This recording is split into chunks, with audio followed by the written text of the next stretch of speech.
Bom dia, irmãos. Bom dia a todos. E vamos estar iniciando agora. Ah, é muito bom a gente falar sobre essa questão porque a igreja em si, ela só pode ser reflexo do seu Criador. E o seu Criador, Deus Trino, ele justamente ele expressa isso nessa comunhão tão é, tranquila, vívida, harmoniosa que é a Trindade. Então, essa comunhão ele deseja que nós experimentemos. Isso é muito importante a gente ter essa noção. Um Deus Pai, Filho e Espírito Santo que se completam, né? Eles se completam, não vivem um sem o outro. Além que isso é tão difícil de a gente entender a Trindade, né? Que é um Deus em três pessoas. E essas três pessoas elas vivem de tamanha harmonia que ele deseja que isso seja também para conosco. E logo no início nós vemos que ele constitui primeiro um casal. Adão e Eva é o início da ideia de Deus que ela vai se evoluindo, melhor dizendo, ela vai se revelando e se revela depois através de Abraão. Então, ou seja, de um casal parte para uma família. E da família ela parte para uma nação que é Israel. E Israel, eu quero muito simbolizar aqui a questão do tabernáculo. Justamente porque o tabernáculo ele tem algumas particularidades bem interessantes. E depois ela vai culminar na igreja, que é justamente a reunião dos escolhidos em todos os tempos, de diversas culturas, etnias, personalidades, raças, credos. Então é uma diversidade tão grande que é a igreja e ela em todo o tempo ela consegue abraçar isso. E a figura no Velho Testamento, que é muito bacana de a gente notar, o tabernáculo, essa flexibilidade. Porque o tabernáculo era algo simples, era montado de forma bem simples e, e ele era flexível.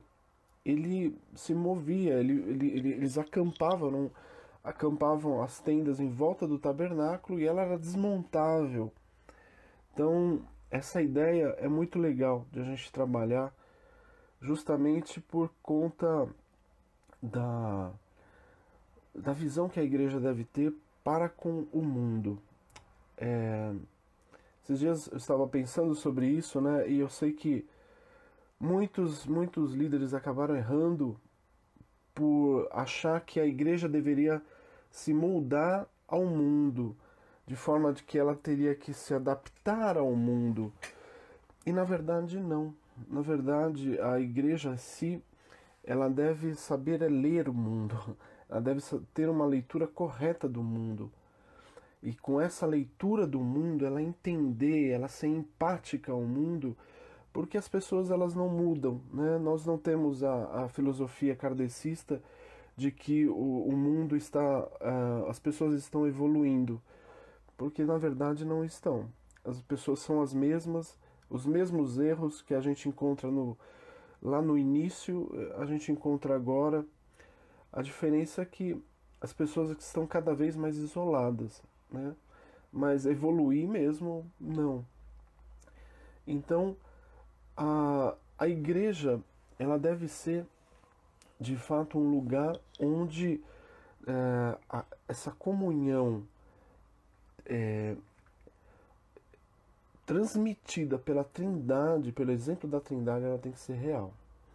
E, obviamente, a gente tem o grande problema que a gente olha para a nossa situação, situação não só da igreja local, mas de todas as igrejas, e devido à queda, a gente tem o que até ontem foi falado pelo pastor e pelo Lucas, a questão da intolerância. As pessoas acabam sendo intolerantes e por isso elas se isolam e por isso a gente fica imergido nessa sociedade líquida, que há poucas semanas a gente tratou sobre isso também, um reflexo de uma sociedade é, onde não existem é, relacionamentos, existem conexões.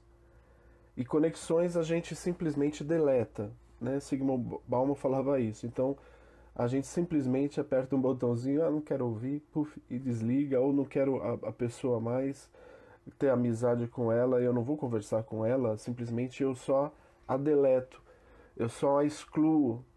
Então, sem um diálogo, sem uma maturidade de conversar, sem uma maturidade de expor esse pus que muitas vezes nós temos e que deve ser tratado. Então, de fato, a igreja em si ela tem que ser tratada. E à luz das Escrituras, a gente vê algo muito interessante que está em 1 Timóteo 3,15, fala que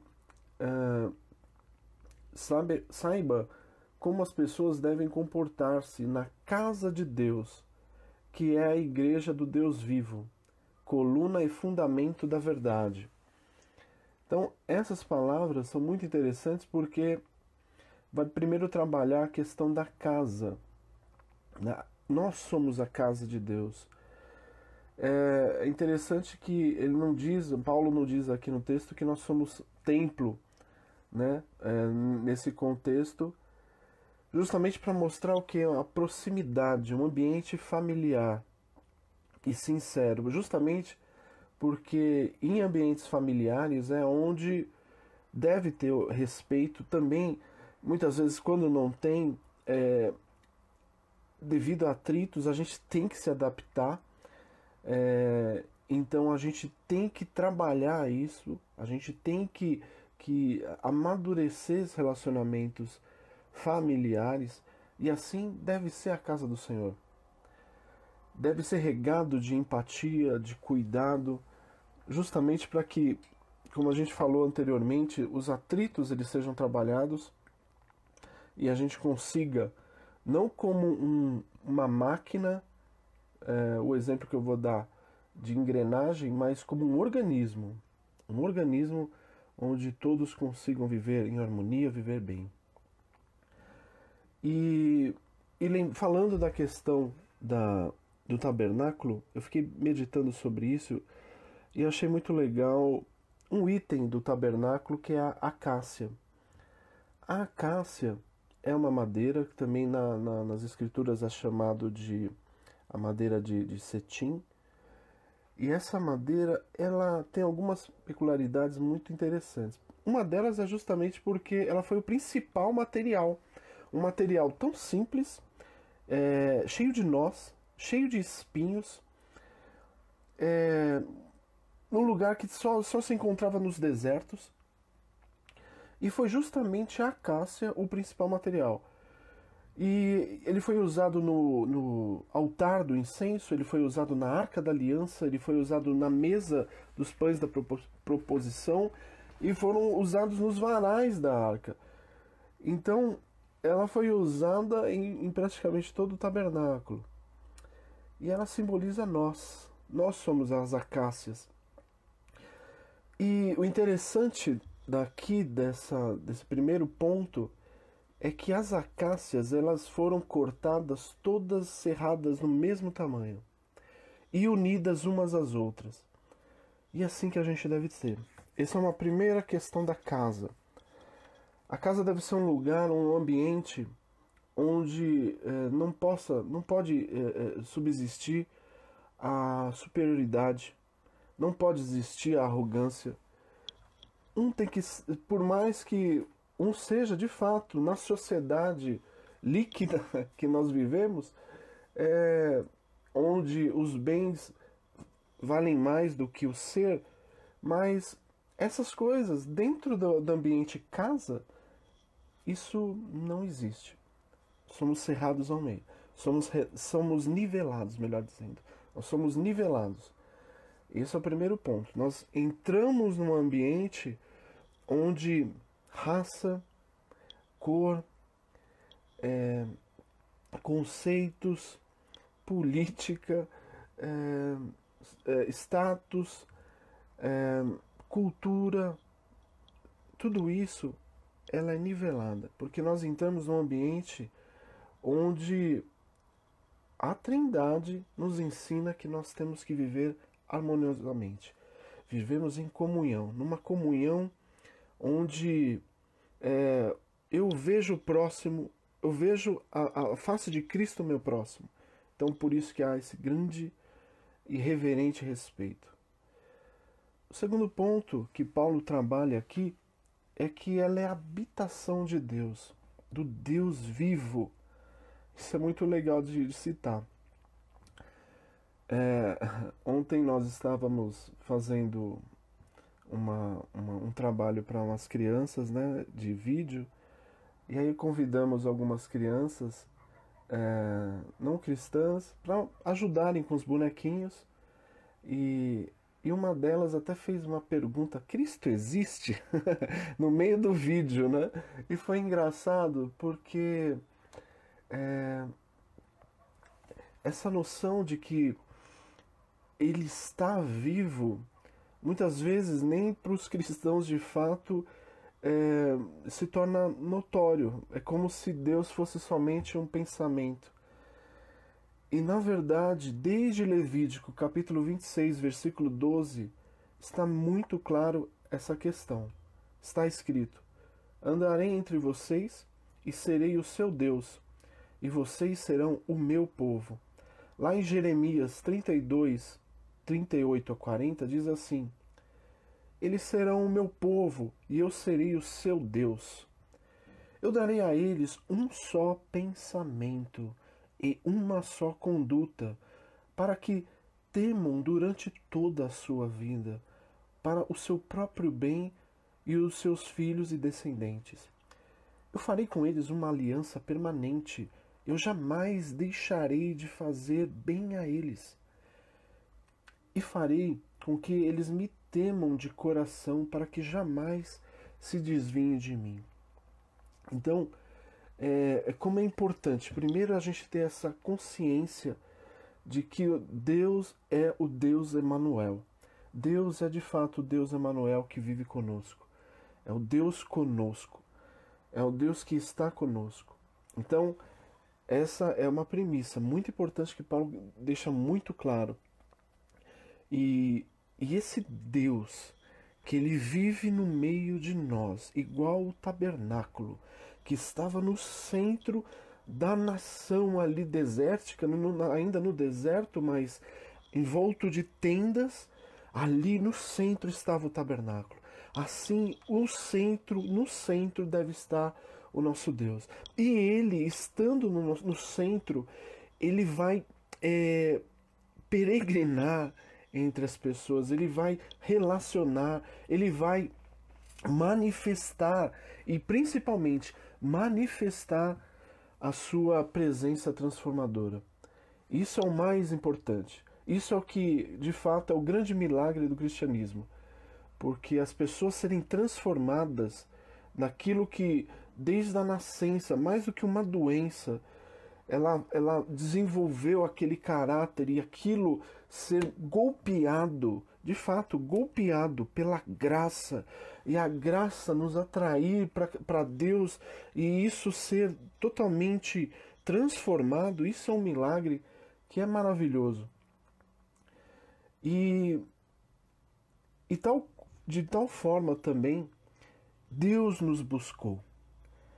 A acácia é uma árvore, como eu disse, que ela está no deserto, lá, lugares secos, lá em lugares áridos, e é lá que Deus nos buscou. Foi lá que Deus nos chamou. Foi lá que Deus nos atraiu para si, como está escrito em Oséias 2,14. Ele atraiu para si e nos chamou e falou carinhosamente ao nosso coração, diz o texto. E justamente para que ele nos moldasse. Moldar não é muito fácil, porque a acácia é uma árvore cheia de nós E esses nós, para serem trabalhados, não é muito fácil. Mas ele o faz de forma tão grandiosa, tão poderosa, e que consegue trabalhar numa madeira tão simples um ornamento para si. E outro ponto muito importante é que nós somos a família de Deus. Casa tem essa conotação de habitação, de família, e, e ele nos convida para entrar nessa intimidade. Mais do que nós falamos anteriormente de casa, aqui a gente já entra num ambiente íntimo. É onde eu posso colocar-me diante de Deus e chamá-lo de Abba. E Abba é o grande suspiro do aquele bebê que nem sabe falar nem a palavra pai, nem a palavra o balbuciar mesmo de pá, tentar falar ainda. E mesmo assim o Deus que está em nosso meio, ele nos entende, ele nos ouve, ele nos compreende.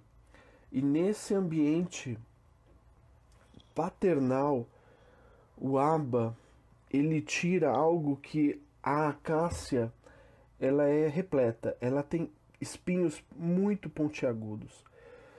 E nesse ambiente paternal, ele vai tirar esses espinhos para que nós não firemos uns aos outros, para que nós possamos de fato estarmos unidos, próximos, sem que a gente machuque uns aos outros. Então, os espinhos dessa árvore devem ser retiradas. Sempre deve ter, de fato, uma autoavaliação das nossas condutas, dos nossos posicionamentos, das nossas atitudes, no nosso tratar com as pessoas, de como nós nos portamos diante das pessoas. Então, esse é um ambiente onde os espinhos não podem continuar. Eles existem, mas eles são um a um, eles são retirados.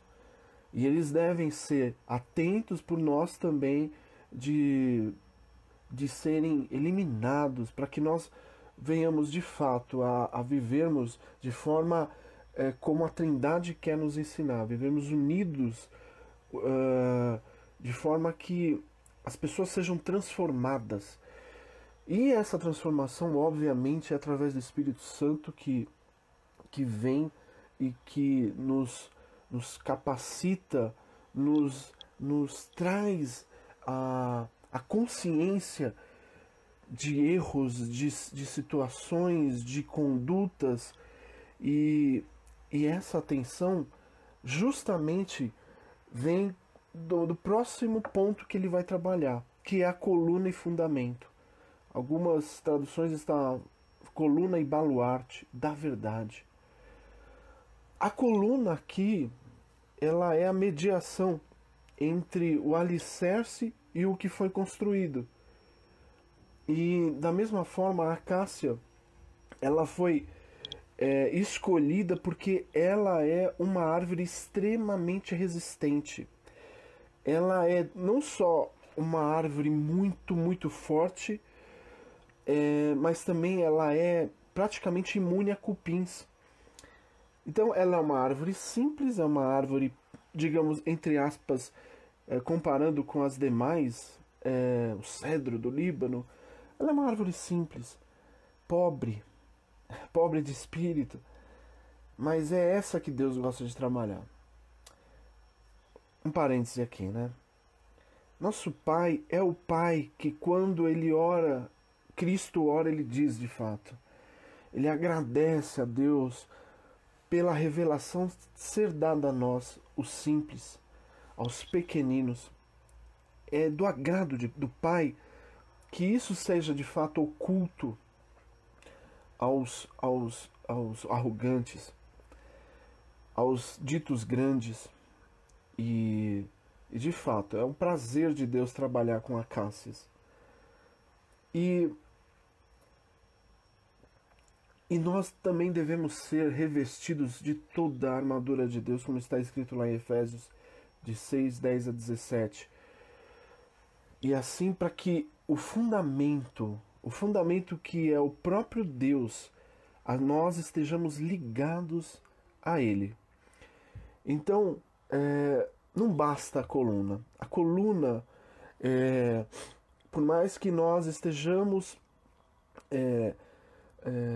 sejamos revestidos da verdade, tenhamos a verdade, mas não estivermos ligados à verdade, ou seja, ao fundamento, não faz sentido. Então, as duas partes são reais.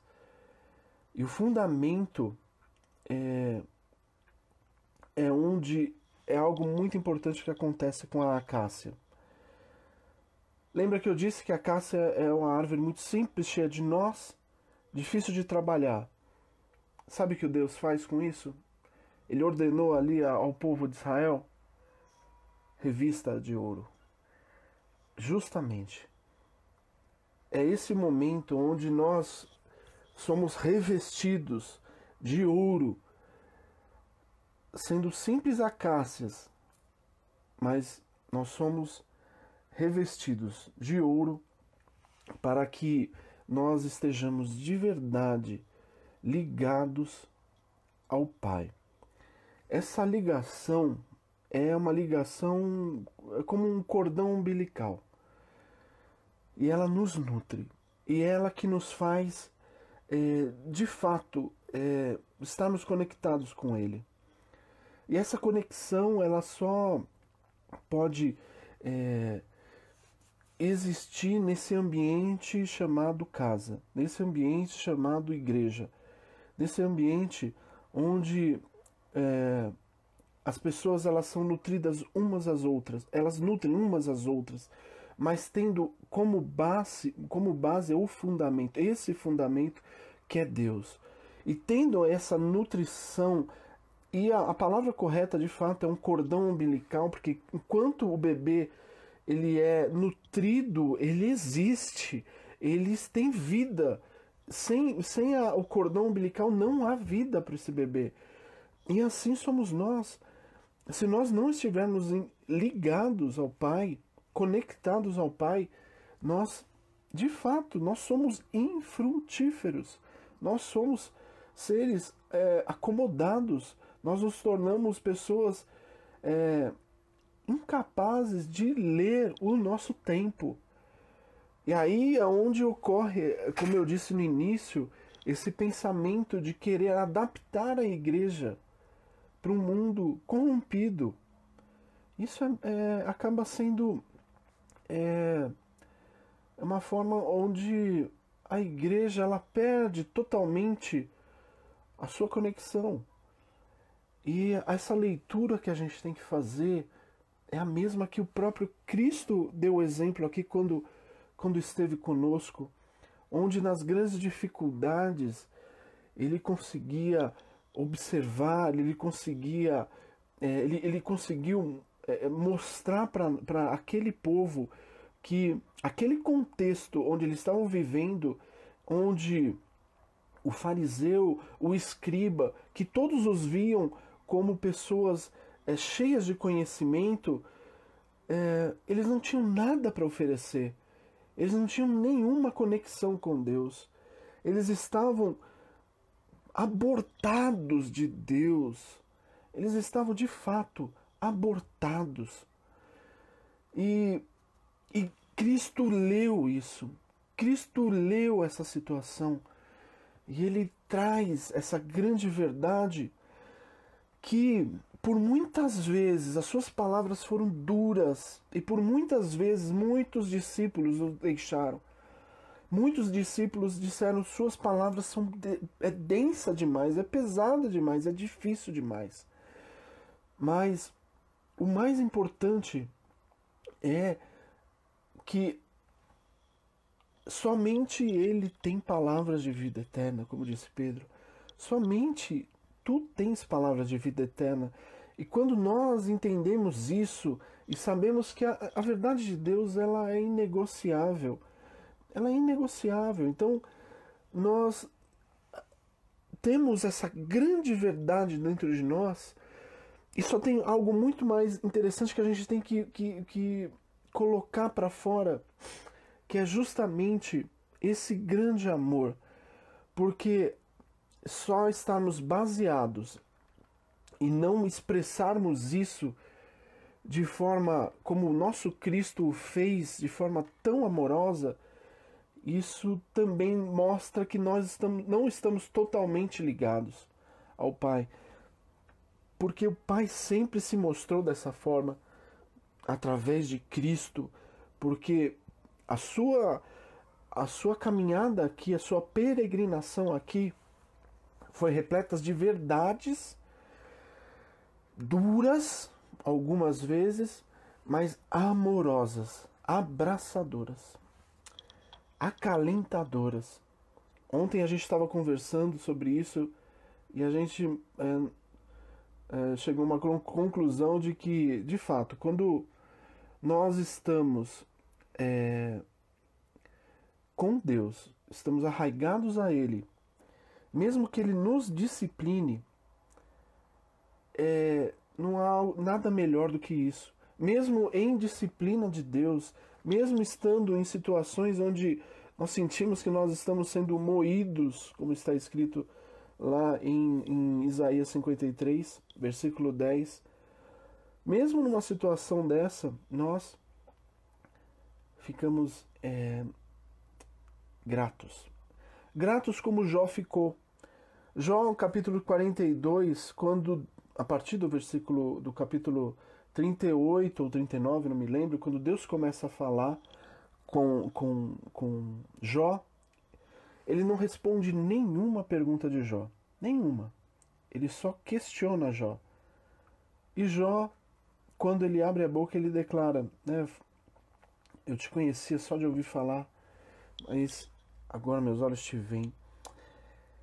E eu sempre achei muito legal um comentário de Philip Yancey quando ele disse que, na verdade, se Deus abrisse uma lista telefônica naquele momento e começasse a ler a lista telefônica para Jó, Jó estaria já satisfeito.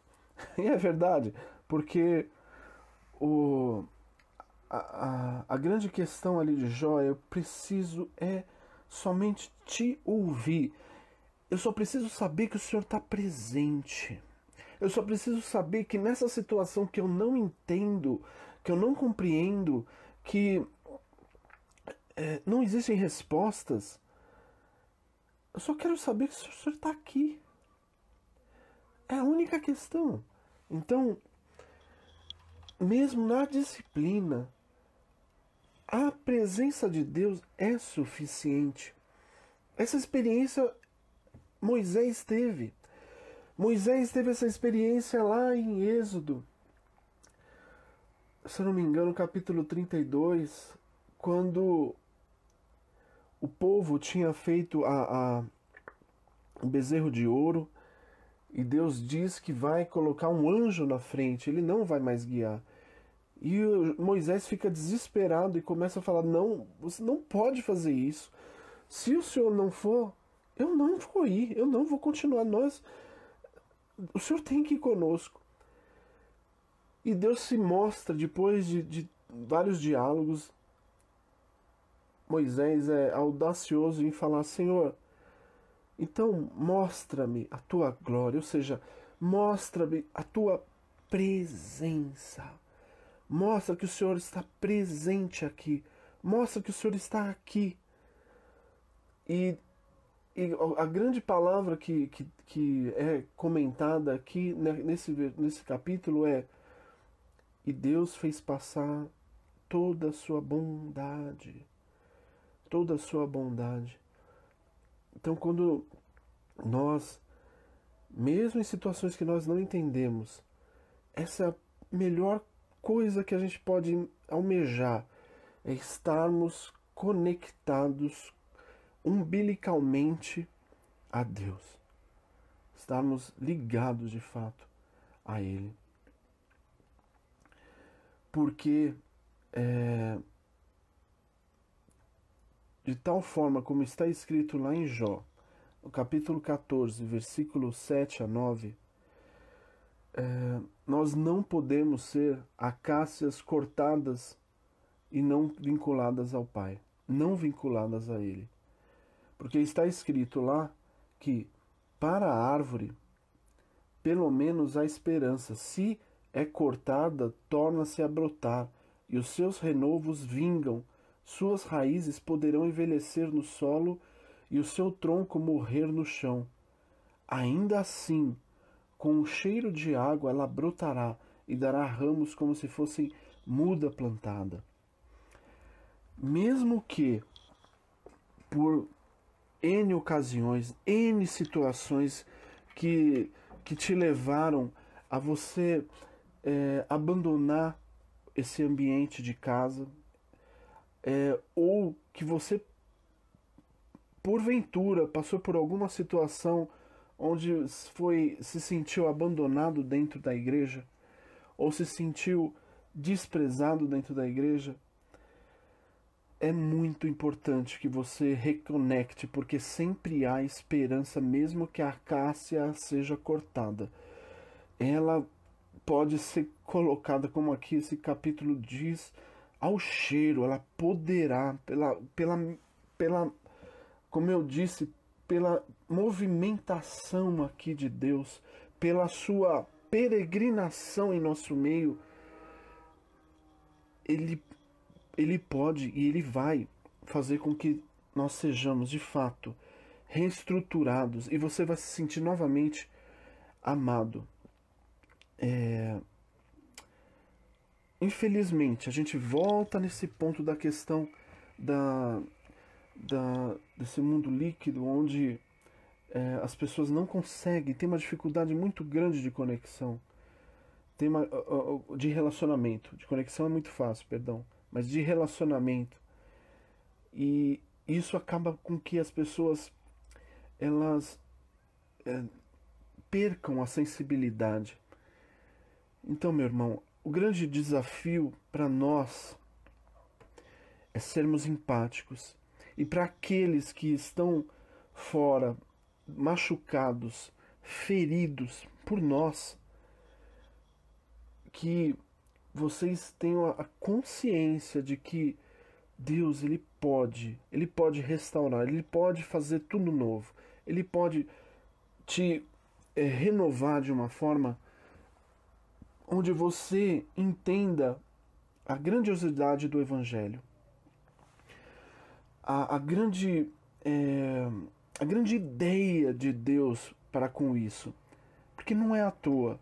Não é à toa ser constituído a igreja e a igreja ter esse aspecto de casa, de família. Porque é nesses ambientes difíceis, né? Eu não sei vocês, mas o lar, família, casa não é fácil. São sempre dificuldades que nós temos, dificuldade de diálogo, de ser entendido, de se fazer entendido, de compreender, de saber ler as pessoas que estão na nossa casa. E a mesma forma é a igreja. Então, o mesmo zelo que a gente tem dentro do nosso lar, a gente tem que também, e o cuidado, e mais ainda, a paciência, nós temos que também transportar para a igreja. Transportar. Aonde situações como meninices, coisas... o pessoal usa esse termo hoje, meninice, meninice não mimimi, né? Onde essas questões, a gente consiga começar a trabalhar isso e deixar de lado e avistemos para o alvo, que é Cristo.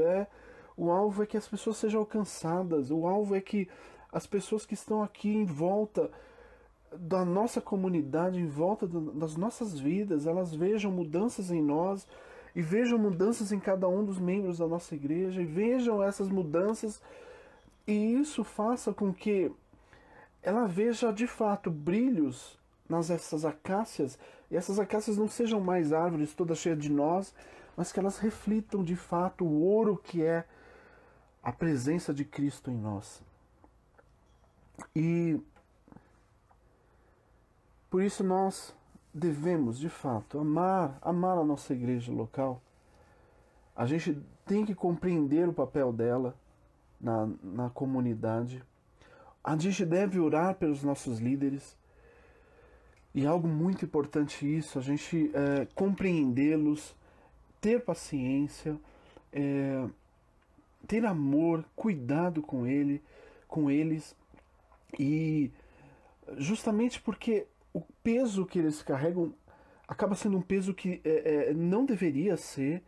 Nós deveríamos de fato ajudar muito mais, sermos muito mais próximos, muito mais presentes, para que esse peso não fosse tão grande, porque sempre me entristece em saber quantos pastores têm cometido suicídio, quantos pastores têm sofrido de depressão, justamente porque nós temos abandonado, nós temos deixado um peso muito maior do que eles poderiam aguentar, que ninguém precisa ter todo esse peso. E de fato a gente tem que estar muito mais empáticos, muito mais próximos, muito mais solidários, muito mais compreensivos, muito mais atentos. E o principal é nós proclamarmos. O proclamar é algo bem interessante. Muitas pessoas pensam que o que é proclamar o evangelho? Proclamar o evangelho é nós fazermos uma cruzada, nós faremos o evangelismo no bairro, nós faremos... Sim, mas algo muito maior. É nós sermos testemunhas. É nós sermos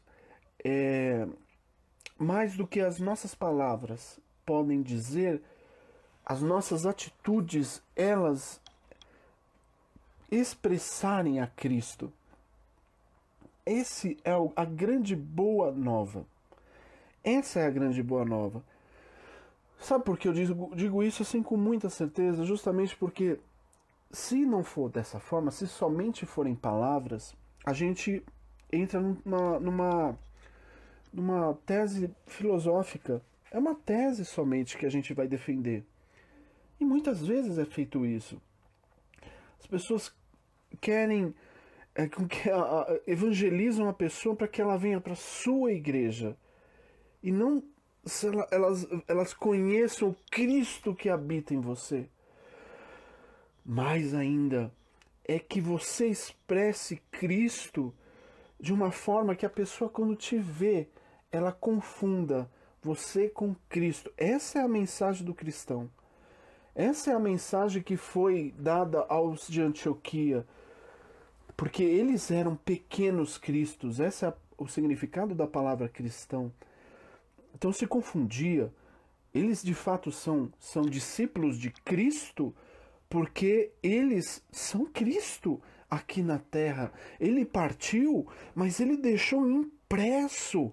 Essas pessoas aqui, elas expressam de fato o Cristo vivo. Isso ocorreu também há alguns séculos entre os moravianos, entre os morávios, e na região da Bavária, da Bavária, onde os moravianos eles foram tão tocados pela impressão de Cristo que houve um avivamento, um dos maiores avivamentos que houve no nosso planeta, e foi tão poderoso que praticamente, assim, eu não me lembro do percentual, mas era algo muito grande o número de missionários que haviam naquela região, porque todos entenderam que de fato eles eram pessoas que tinham que proclamar Cristo, a ponto de, diz a história, que John Wesley foi um dos impactados por eles, justamente porque ele viu o amor que ele não tinha. Ele era um pregador do evangelho, mas sem, como ele mesmo diz, sem a certeza da salvação. Sem a certeza da salvação. Então ele pregava algo que ele nem tinha muita certeza. E quando ele viu a vida daqueles moravianos, ele foi impactado. E justamente porque diz a história que dois jovens, muito jovens, eles queriam ir para um local e foram proibidos justamente porque era ainda um local onde um senhor tinha muitos escravos. E a forma que eles encontraram de evangelizar aquelas pessoas é se tornarem escravos para, para evangelizar essas pessoas. Então, ou seja, é muito grande esse entendimento que eles tiveram do Evangelho de que eu sou Cristo aqui na terra e eu tenho que proclamar isso na minha vida. Então, só por essa atitude, muitas e muitas pessoas foram salvas por esses jovens. Então, esse é o papel da igreja de fato. Eu me lembrei de um testemunho de David Brainerd. David Brainerd, ele quase foi cunhado de Jonathan Edwards, o grande Jonathan Edwards. E ele só não foi porque ele era muito jovem, ele já era noivo da filha de Jonathan, mas ele saiu impactado e começou a evangelizar. E nesses evangelismos ele foi entre os índios nativos da América e muito jovem ele se empenhou com isso. E uma das pessoas que foram impactadas por ele, uma recém-convertida, ela se dirigiu para ele para se confessar o pecado que ela tinha cometido. E qual foi esse pecado? Foi de que ela tinha punido a filha dela de forma muito abrupta. Ela tinha exagerado nas pancadas. E aí vai uma pergunta, né? Por que ela fez isso, né? Ela leu algum comentário bíblico, algo na Bíblia que não pode se bater no seu filho de forma com ira? Ou ela participou de algum evento de educação de filhos que estava sendo promovido? Não. De fato, não.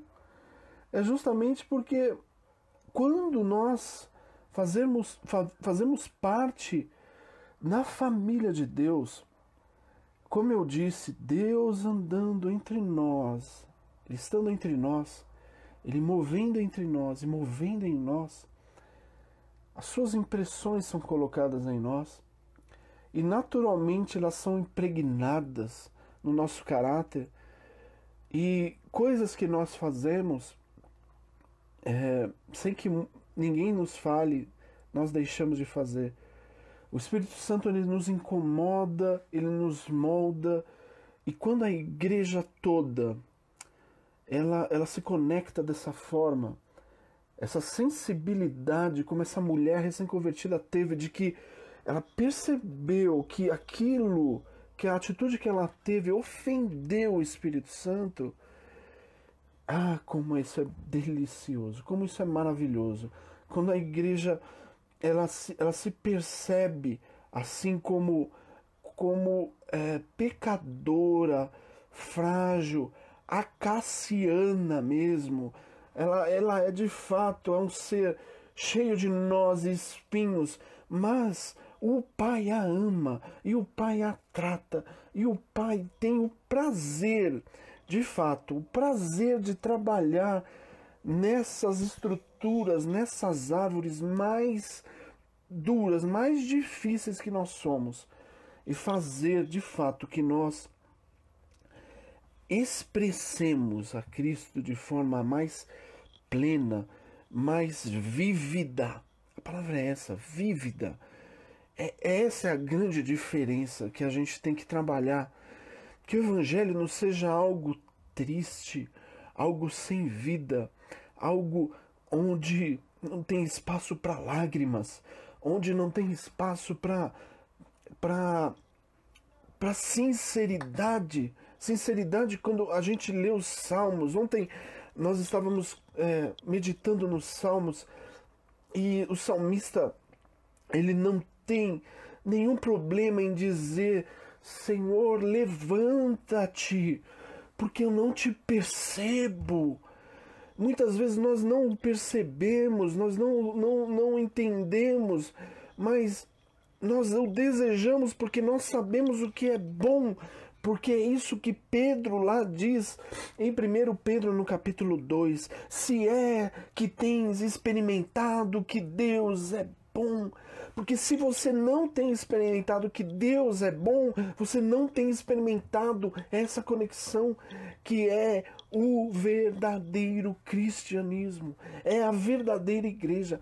A verdadeira igreja te conecta com Deus, um Deus vivo, um Deus alegre, um Deus empático, um Deus que deseja.